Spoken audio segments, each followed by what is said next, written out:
사도행전 강의 22번째 시간으로 교회가 힘과 권위를 얻다라는 제목으로 하나님 말씀 함께 나누도록 하겠습니다.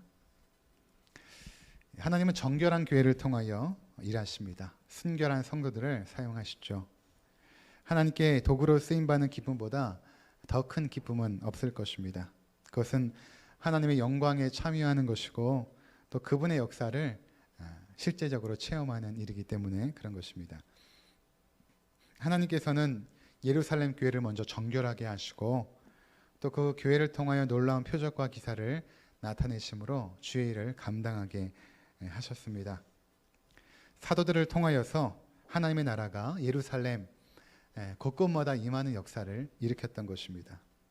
그것을 가시적으로 보여주기 위해서 사도들은 복음을 전파했을 뿐만 아니라 병자들을 고쳤고 또 귀신을 내어쫓는 그런 놀라운 사역을 진행했던 것입니다. 그러나 이와 같은 하나님의 역사는 그동안 항상 하나님의 역사가 진행되는 동시에 악한 사단의 영도 동시에 역사합니다. 은혜가 임하는 곳에는 악한 영도 함께 역사하죠. 오늘 본문에 보면 사도들을 통하여 일어났던 예루살렘의 부흥의 역사가 그것을 반대하는 세력에 부딪혀서 어려움을 겪는 모습을 보게 됩니다. 그것은 다름 아닌 대제사장을 비롯한 그 당시의 종교 권력이었습니다. 그들에 의해서 사도들은 다시 감옥에 투옥이 되었고,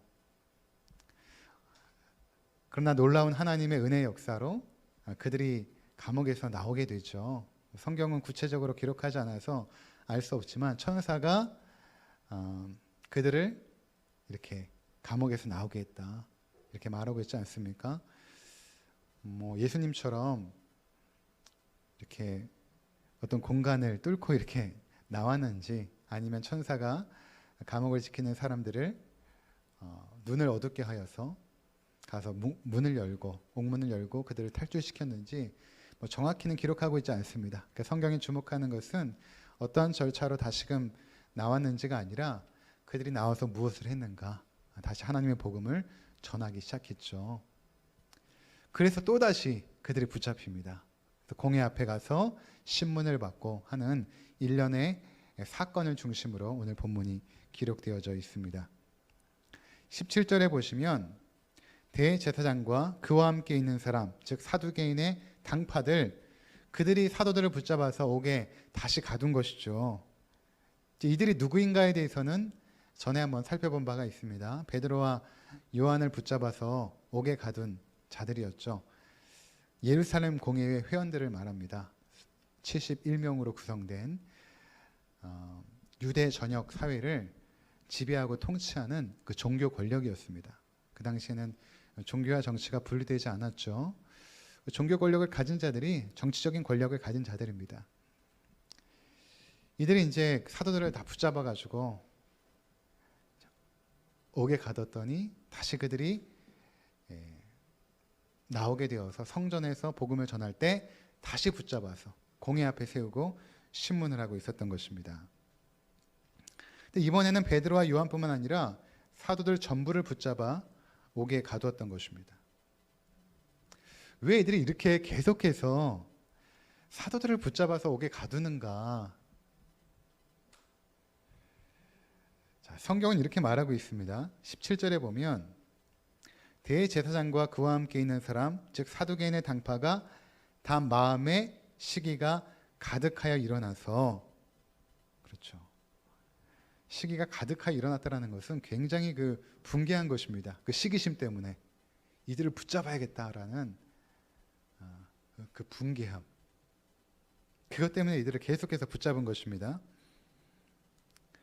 그러니까 사도들이 옥에 갇힌 이유가 특별한 범죄를 해서가 아니라 이들의 시기심 때문에 그랬다라는 것입니다. 예수님도 마찬가지 아니었습니까? 종교 권력에 의해서 붙잡혀 고문당하시고 십자가의 죽음을 당하시죠. 예수님이 범죄한 행위가 없습니다. 그러나 그 당시에 종교 권력은 그 무죄한 예수님을 향하여서 참남죄를 뒤집어 씌우고 또 선동죄를 뒤집어 씌워가지고 결국에는 십자가로 처형하지 않습니까? 그 일도 종교 권력의 시기심으로부터 출발하였습니다. 예수님께서 예루살렘 성에 들어오셨을 때 그 성 안에 있었던 많은 사람들이 어린아이부터 노년에 이르기까지 달려나와서 종려나무 가지를 들고 호산나 다윗의 자손이여 외쳤고, 그들의 입고 있었던 겉옷을 펼쳐서 예수님이 지나가는 그 길가에 얹혀놓는 그 일을 보면서 종교 권력이 굉장히 당혹스러웠던 것입니다. 그 시기심 때문에 결국 예수님께서 죽으셨죠. 자, 그렇다면 그 종교 권력이 가지고 있는 그 시기심이 무엇이기 때문에 무죄한 예수, 그리고 오늘 본문에 나와 있는 무죄한 이 사도들을 계속해서 옥에 가두고 그들을 고문하고 하는가? 오늘 우리가 이 부분에 주목하고자 하는 것입니다. 도대체 왜 그럴까? 이런 것입니다. 그들 마음 가운데의 시기는 이런 것입니다. 자신의 입지와 영향력이 사도들로 인해서 축소되고 있다라는 위기의식입니다. 반면에 사도들의 영향력은 점점 강화되고 있었습니다. 자신들의 입김에 의해서 주도되었던 사회적 흐름이 사도들로 인하여서 순식간에 뒤집힌 것입니다. 그러니까 자신들의 지도력과 지배력은 점점 약화되고 있는데 사도들의 권위는 계속해서 힘을 얻어가고 있었던 것입니다. 여러분, 직장이든 사회이든 그 집단을 움직이는 힘들이 있죠. 그 한 사회의 지배권 또는 주도권을 장악하는 것은 어떤 계급이나 또는 어떤 직위가 갖는 권력이 아닙니다. 권력이 행사하는 힘은 상부로부터 하부로 하향식으로 명령하고 통제하죠. 이에 대해서 사람들은 동의하진 않지만 비자발적으로 억지로 움직일 수밖에 없죠. 반면에 권력이 없음에도 불구하고 권위를 가진 사람들이 있습니다. 그러니까 이들이 권위는 어떤 계급이 주는 권위나 아니면 직위가 주는 권위가 아닙니다. 그것은 사람들로부터 존경과 신뢰를 받는데 도대체 그 존경과 신뢰는 어디로부터 비롯된 것인가? 그들은 지배하려고도 하지 않았고 주도권을 주려고 하지 않았음에도 불구하고 사람들은 그러한 사람들의 권위에 순종하죠. 여러분 잘 보십시오. 지난 한 주 동안 계속해서 뉴스에 올라왔던 내용 중에 하나가 그 정부의 그 부동산 시책 아닙니까? 뉴스를 보니까 지금까지 한 22번 정도 강력한 정책을 내놓아도 그것을 비웃듯 아파트 값은 계속해서 오르고 집값은 뛰고 있죠. 여러분, 이유가 무엇입니까? 왜 정부는 자신들이 가지고 있는 권력을 가지고 통제하고 제어하고 움직이려고 하는데 움직여지지가 않는 것입니다. 사회가. 오히려 그것을 비웃듯 더 집값이 뛰고 있죠. 가장 핵심적인 이유가 무엇입니까? 국민들이 정부를 신뢰하지 못한 것입니다. 왜 신뢰하지 못했습니까? 그들은 집이라는 것이 투기의 목적이 아니니까 국민들은 집을 한 채씩만 가지고 투기의 목적으로 사용하지 마십시오 라고 하는 사람들이 강남에 집을 몇 채씩 가지고 있습니다. 그 정책을 내놓고 시행하는 사람들이 실제적으로는 자기가 말한 것처럼 살아가고 있지 않죠. 그러니까 국민들로부터 신뢰를 받지 못한 것입니다. 그러니 집값이 떨어질 리가 없죠. 그러니까 제가 무슨 말을 하고 싶은가 하면 사회를 움직이는 힘은 권력에서 나오지 않는다라는 것입니다. 그것은 권위에서 나옵니다. 그리고 그 권위는 사람들의 존경과 신뢰를 받는 사람, 그 권위, 그것으로부터 사회가 움직여지죠. 사람들은 권위에 무조건 복종하지 않습니다. 지금 시대가 권위에 무조건 복종하는 시대입니까? 옛날이야 나이가 많고 그러면 그래도 말을 들었지만 지금은 여러분 나이가 많다고 젊은이들에게 뭐라고 하면 꼰대라고 합니다. 예. 꼰대짓 한다고 하죠. 권위가 통하지 않습니다. 그 사람이 얼마만큼 신뢰할 만한가에 따라서 권위가 부여되고 그 권위의 사람들은 자발적으로 복종을 합니다. 그리고 이때 형성되는 그 신뢰는 그 대상이 얼마만큼 탁월한가 그리고 뿐만 아니라 순결한가라는 것을 바탕으로 형성이 되어집니다. 이 두 가지가 굉장히 중요하거든요.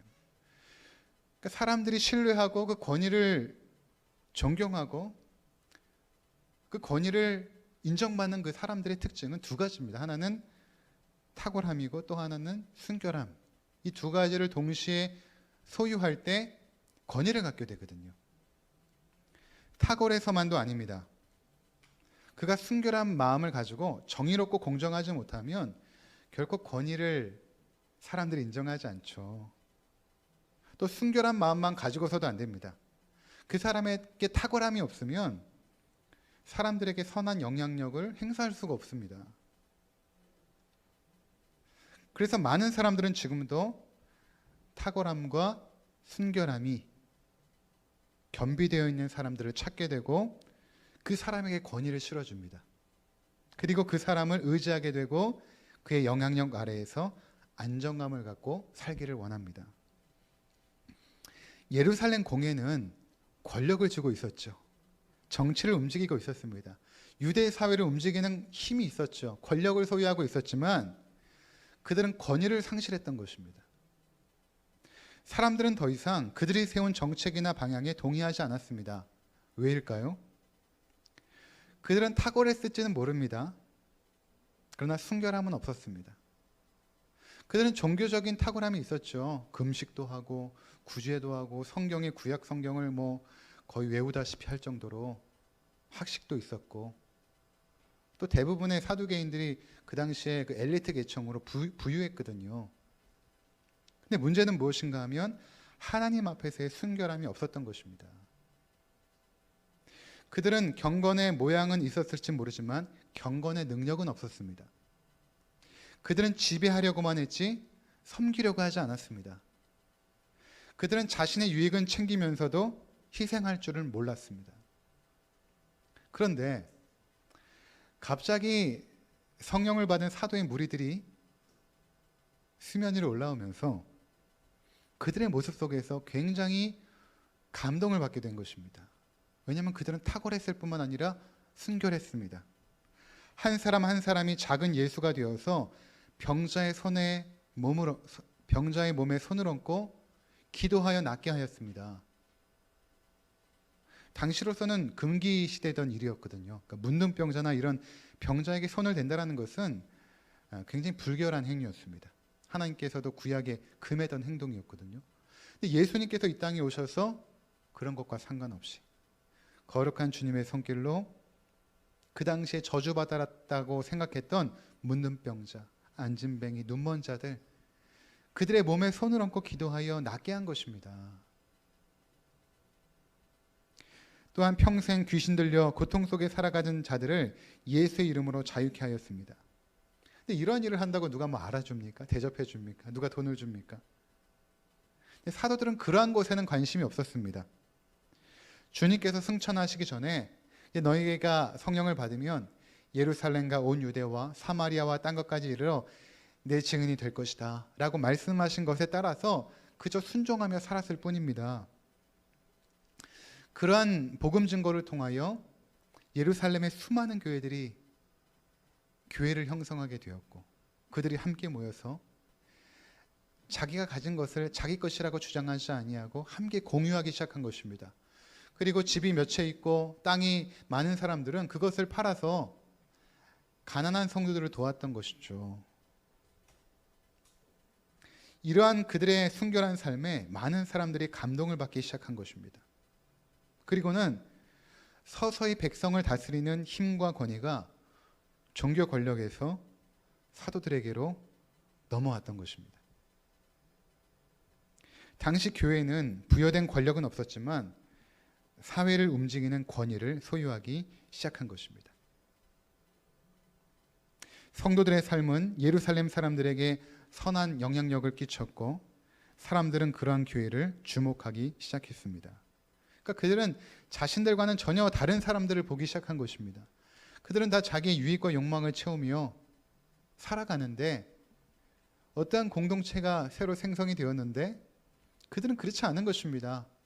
부지런히 열심히 일하는데 그것이 자기 일을 위해서가 아니라 어렵고 힘든 이웃을 돕기 위해서 그들은 열심히 일했던 것입니다. 축적하고 모으기 위해서 돈을 버는 것이 아니라 섬기고 나누기 위해서 일하는 사람들을 보게 된 것입니다.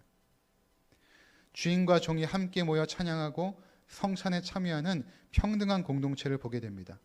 평등했지만 그 속에서는 또한 질서와 권위가 살아 움직였습니다. 그러니까 당시 예루살렘 사람들이 단지 사도들이 일으킨 그 표적과 기사, 그것 때문에 그들의 권위 안으로 들어온 것이 아닙니다.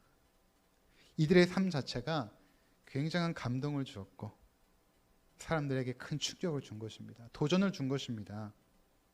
성도들의 얼굴에는 빛이 났고 그들의 삶은 늘 생동감과 탄력이 있었습니다. 어려운 중에서도 감사와 찬양이 그치지 않았던 것입니다.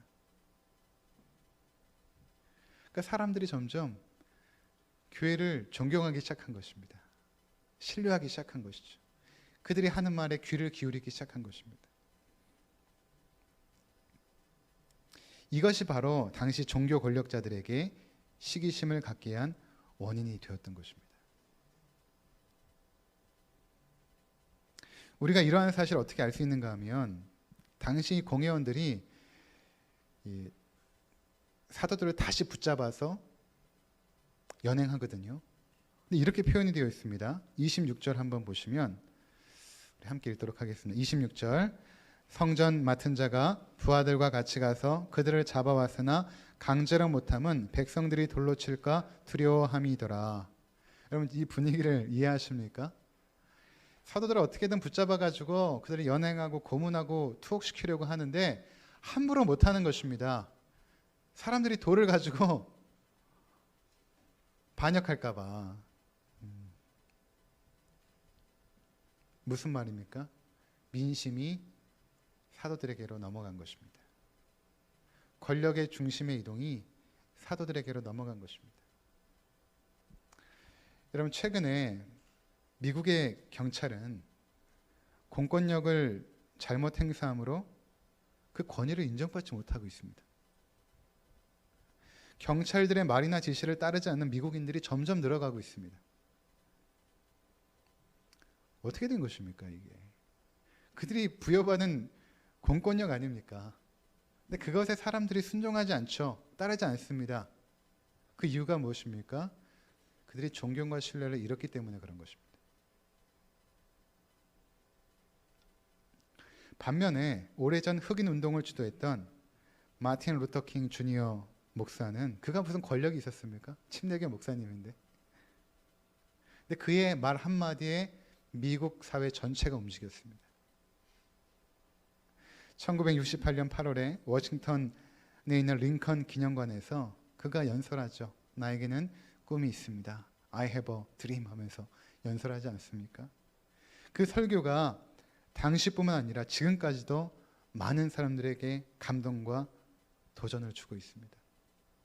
그는 흑인 차별에 맞서서 평화적인 방법으로 불평등한 제도를 개선하기 위하여 노력했고 이를 인정받아서 노벨 평화상을 수상합니다. 그가 만약에 불의에 항거하기 위해서 무력으로 했다면 많은 사람들이 그를 존경하지 않았을 것입니다. 그는 평화적인 운동을 통하여서 오히려 권력은 없었지만 권위를 얻게 된 것입니다. 저는 이 설교를 준비하면서 참 마음에 안타까움이 있었습니다. 그것은 다른 것이 아니라 왜 오늘날 우리 한국 교회가 이 초대교회 때와 같은 그런 모습이 없을까라는 것입니다. 그들은 참 소수였고 힘도 없었고 했는데 사회를 움직이는 권위를 가지고 있었습니다. 근데 오늘날 한국의 교회는 그 덩치도 커지고 굉장히 부강해졌지만 권위가 없습니다. 오히려 사회의 커다란 짐처럼 여겨지게 되었습니다. 그러니 그 누구도 교회의 권위에 압도당하지 않죠. 압도당하기는커녕 조롱할 뿐입니다. 왜 그럴까? 그것은 누구를 비판할 것도 없습니다. 내 자신이 세상 사람들과 동일한 가치관을 가지고 그들이 추구하는 삶의 방식을 그대로 가지고 살았기 때문에 그런 것입니다. 우리에게는 탁월함도 없었고 순결함도 없었습니다. 세속화된 가치관을 가지고 세속화된 삶의 방식으로 살았기 때문입니다. 그러니 우리의 삶의 주변 사람들에게 감동을 주지도 못하고 도전도 되지 못했던 것이죠. 우리도 돈과 권력을 추구했고 탐욕과 쾌락을 채우며 살았던 것입니다. 한국 교회는 권위를 상실한 지 오래되었습니다. 누구도 교회의 말에 귀를 기울이지 않습니다. 여러분, 그렇다면 우리가 회복해야 될 모습이 무엇이겠습니까? 그것은 바로 탁월함과 순결함이라는 것입니다. 예수님께서 제자들을 세상 가운데 파송하시면서 이렇게 말씀하시죠. 내가 너희들을 이제 세상으로 파송하는데 마치 양을 이리 가운데 보내는 것 같구나. 그러면서 이 말씀을 하십니다. 너희는 뱀처럼 지혜롭고 비둘기처럼 순결해야 된다. 말씀하시거든요. 두 가지가 다 필요한 것입니다. 뱀처럼 지혜로운 탁월성도 필요하고 순결한, 거룩한 두 가지의 모습이 함께 겸비되어야 되는 것입니다. 그것이 세상 속에서 살아가는 그리스도인의 모습이어야 된다는 것입니다. 우리 청년들은 직장에서 일할 때에 남들보다 탁월하게 일해야 됩니다. 우리는 먹고 살기 위해서 일하지 않지 않습니까? 하나님께서 부여하신 일이라는 소명의식을 가지고 일하는 사람들이 성도들입니다. 그 일이 어떠한 일이든 간에 상관없이. 그러니까 하나님 앞에서 탁월하게 해야 되는 것이죠. 만약에 탁월하지 못한다면 성실하게도 해야 됩니다. 성실하게라도 해야 됩니다. 타고난 재능이 없으면 남들보다 시간을 더 썼고 힘을 더 쏟아야 되죠. 어떻게 하겠습니까? 타고난 재능이 없는데. 게으름과 나태함은 하나님 앞에서 부끄러운 것입니다. 악하고 게으른 종아. 악함과 게으름이 함께 갑니다. 남들보다 못하다면 남들보다 성실하게 열심히는 해야 되지 않겠습니까? 그러니까 동료에게, 상사에게 인정받는 사람이 하나님께도 인정받는 것입니다. 그러니까 대부분 이제 회사에서 왕따 당하는 성도들이 있어요. 어떤 분들이 간혹 그런 경우가 있냐 하면 주중에 별로 일을 열심히 안 한 것이죠. 월요일부터 금요일까지 또는 토요일까지 대충 일하다가 주일날 간만에 회사에서 오늘 일이 너무 많아가지고 내일을 다 출근해야 됩니다. 주일날 꼭 출근하십시오 라고 했는데 안 됩니다. 저는 주일날 교회 가야 됩니다. 라고 하는 성도들이 욕을 먹는 것입니다. 만약에 그가 월요일부터 금요일까지 성실하게 남들보다 더 열심히 일하고 부지런히 땀 흘려 일했다라고 생각해 보십시오. 그가 회사 부장이나 사장에게 부장님, 제가 내일은 꼭 자녀들하고 가족들하고 예배 드리러 가야 되는데 제가 잠깐 예배 드리고 와서 또다시 일하면 안 되겠습니까? 라고 하면 그 사람이 욕을 먹겠습니까? 조롱을 당하겠습니까? 그렇지 않죠. 결국에는 동료에게, 상사에게 인정받는 사람이 하나님께도 인정받는 사람이라는 것입니다. 아무리 사소하고 하찮게 보이는 일이라 할지라도 어떻게 하면 탁월하게 해낼까를 생각해야 되는 것입니다. 누군가에게 인정받기 위해서라기보다는 이것이 성도로서 옳은 것입니다. 하나님 앞에서 최선을 다하여 그 일에 탁월함을 보이는 것. 그리고 또 하나는 순결함입니다. 하나님 앞에서의 정직함, 인격적인 성숙함, 사람을 향한 존중, 상대를 높이고 자신을 낮추는 겸손함, 이러한 모든 것들이 순결함이라는 단어에 녹아져 있습니다. 그러니까 하나님이 사용하는 사람들은 바로 이러한 사람들이죠. 또한 사람들이 찾는 사람들도 이러한 사람들입니다. 그리고 이러한 사람들을 어디를 가나 권위를 가집니다. 그러니까 사람들이 그 사람을 존경하고 인정해줘요. 어디를 가나. 권력 있는 자가 있고 권위를 가진 자가 있을 때 사람은 권위 가진 자를 따릅니다. 이들의 말에 귀를 기울입니다. 이 땅에서 힘이나 권력을 부여받지 못해도 권위를 가지고 사회나 조직을 움직이는 선한 영향력을 행사할 것입니다. 그렇다면 우리가 이제 다음으로 좀 심층적으로 그 사도들이 이러한 권위를 갖게 된 그 가장 밑바탕의 그 신앙의 그 모습이 무엇이었는가, 그 핵심이 무엇이었는가, 이것을 우리가 마지막으로 점검하고 마무리하도록 하겠습니다. 그들의 신앙의 가장 밑바탕에는 무엇이 있었냐 하면 그것은 살아계신 하나님에 대한 경외감이 있었습니다.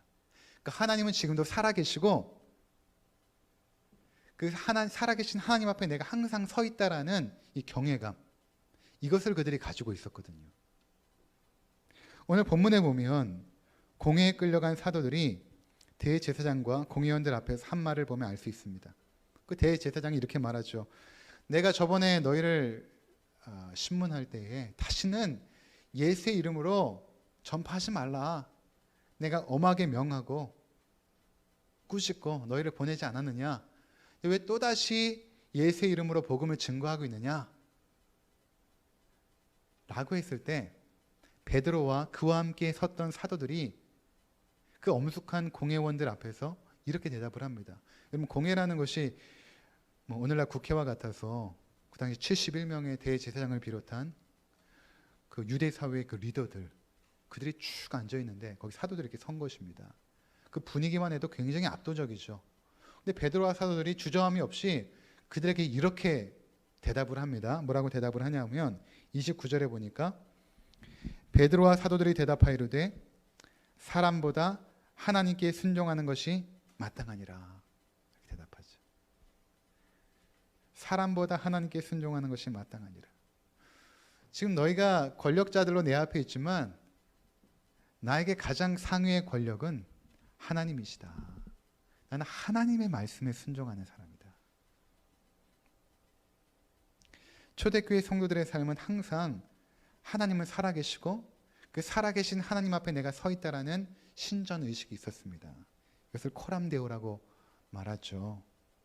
그래서 삶의 기준과 목표가 항상 하나님 앞에서였습니다. 하나님 앞에서 부끄러움이 없는 삶, 그것을 살기 위해서 노력했던 것입니다. 아무리 종교 권력의 최고 지도자인 최고 수장인 대제사장이라 할지라도 하나님의 권위 아래에 있는 것입니다. 우리가 항상 의식하고 순종해야 될 대상은 하나님이시고 그분의 권위입니다.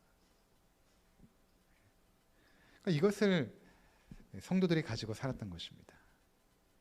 거기서부터 탁월함과 순결함이 시작이 되어지죠.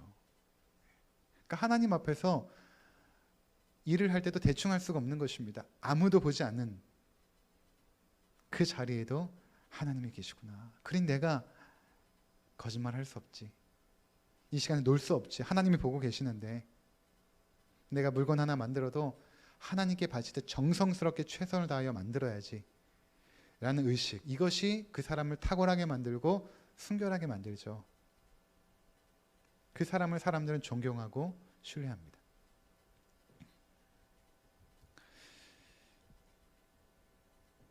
여러분, 이 세상의 모든 권위는 하나님의 권위 아래에 있습니다. 그것이 정부의 권위이든 공권력의 권위이든 하나님을 섬기기 위해서 존재합니다. 그래서 바울이 로마서 13장에 이런 말씀을 해요. 어떻게 보면 좀 이해가 되지 않는 말씀인데 이런 말씀을 합니다. 로마서 13장 1절에 보면 각 사람은 위에 있는 권세들에게 복종하라. 이 위에 있는 권세는 하나님을 말하는 것이 아니라 그 당시에 로마 사회를 지배하던 정부를 말합니다. 그들이 그리스도를 믿는 자들을 핍박하고 옥에 가두지 않았습니까? 그런데 그 권위에 복종하라 이렇게 말하고 있죠. 그 뒷구절에 보면 이런 것입니다. 모든 권위는 하나님께서 세우신 것이고 특별히 정부라는 그 권위는 하나님을 섬기는 하나의 도구이다 라는 것입니다. 그러니까 여러분 이 세상에 존재하는 모든 나라와 정부들은 하나님을 섬기는, 그래서 하나님께서 그들에게 권위를 부여하신 것입니다. 따라서 우리가 그 권위에 복종하는 것이 맞는 것입니다. 근데 문제는 무엇인가 하면 하나님을 섬기기 위하여 주어진 이 정부라는 권위 또는 공권력이라는 권위가 하나님의 권위에 도전할 때는 성도들은 불복종할 수 있는 자유가 있는 것입니다. 왜냐하면 우리의 최고의 권위는 하나님이기 때문에 그런 것입니다. 일제강점기 때 일본이 한국에 있는 그리스도인들을 향하여서 신사참배를 명하죠. 그때 많은 기독교 학교들이 폐교를 당합니다. 제가 숭실고등학교를 나왔는데 이 숭실고등학교가 원래는 평양에 있었거든요. 기독교 선교사님이 이제 세운 학교가 숭실 학교였는데 신사참배를 거부하여 결국에는 폐교를 당합니다. 그리고 이제 나중에 남한으로 와서 다시금 이 숭실 학교가 세워지지 않습니까? 뿐만 아니라 많은 목회자들이 신사참배를 거부하여서 투옥되어졌고 고문을 당합니다. 그 중에 순교당하는 목사님들도 계십니다. 왜 그렇게 하였는가? 아무리 우리를 다스리는 정부라 할지라도 그 권위가 하나님을 도전하는 권위일 때는 불복종할 자유가 성도들에게 있는 것입니다. 우리 최고의 권위 하나님이기 때문에. 그렇지 않은 이상은 정부의 권위에 복종하는 것이 맞습니다. 지금 우리 교회는 정부의 방역 시책을 잘 따릅니다. 그리고 오히려 지원합니다. 왜냐하면 그것이 한국 사회를 지키고 성도를 지키는 정책이기 때문에 그런 것입니다. 그렇죠? 정규 예배 외에는 모든 소모임을 금지한다. 저는 지키는 것이 맞다고 생각합니다. 어떤 목사님들이나 어떤 교회들은 교회를 왜 탄압하느냐 이렇게 주장하시는데 저는 그렇게 생각하지 않습니다. 우리가 하나님을 사랑한다면 이웃을 또한 사랑해야 되죠. 그들의 안전과 건강을 성도들이 보호하는 것이 맞지 않습니까? 근데 그것을 마치 비웃기라도 하듯 우리는 무조건 모여서 예배합니다. 소모임도 다 합니다. 이렇게 하면 안 되죠. 지금 대부분 문제가 된 교회들은 방역 지침을 따르지 않는 교회들이 문제가 되었습니다. 우리 교회는 철저하게 잘 이행하고 있기 때문에 이렇게 정기적인 예배만 드리고 있는 것입니다. 그것이 하나님의 권위에 도전하지 않는 이상은 하나님의 백성들을 섬기는 것이 정부입니다. 공권력이 그런 것이고.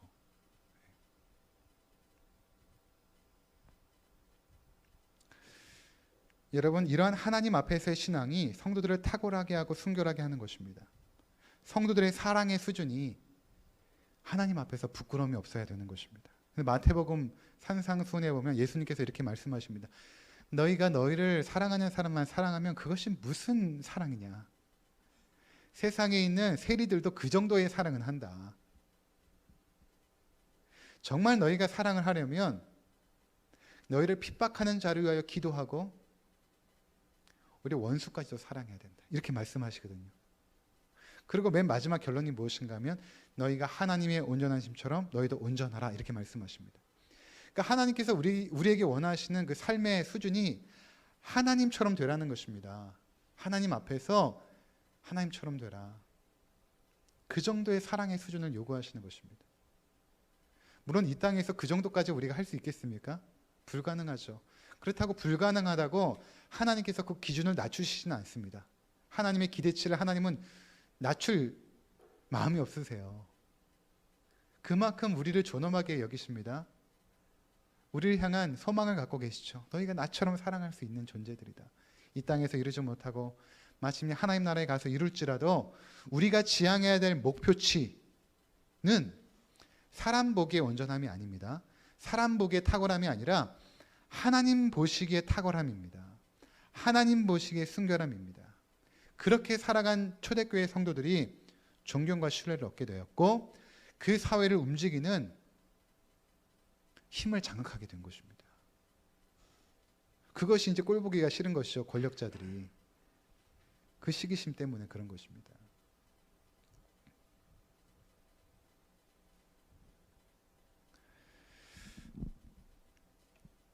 성도들의 행함의 기준 그리고 도달해야 할 지향점은 하나님의 온전함이기 때문에 이것을 의식하고 추구하고 살아가게 되면 우리의 모습은 점점 탁월해지고 순결해진다는 것입니다.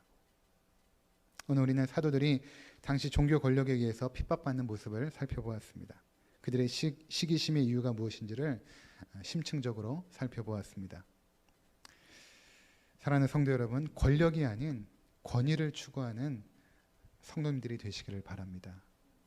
이를 위해서 탁월함과 순결함을 나타내시는 성도님들 되시기를 바랍니다.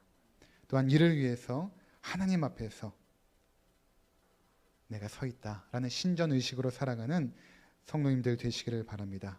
그래서 우리가 세상이 감당하지 못하는 하나님의 강력한 도구들로 세상을 변화시키는 능력 있는 주의 종들이 되시기를 주의 이름으로 축원을 드립니다. 기도하겠습니다.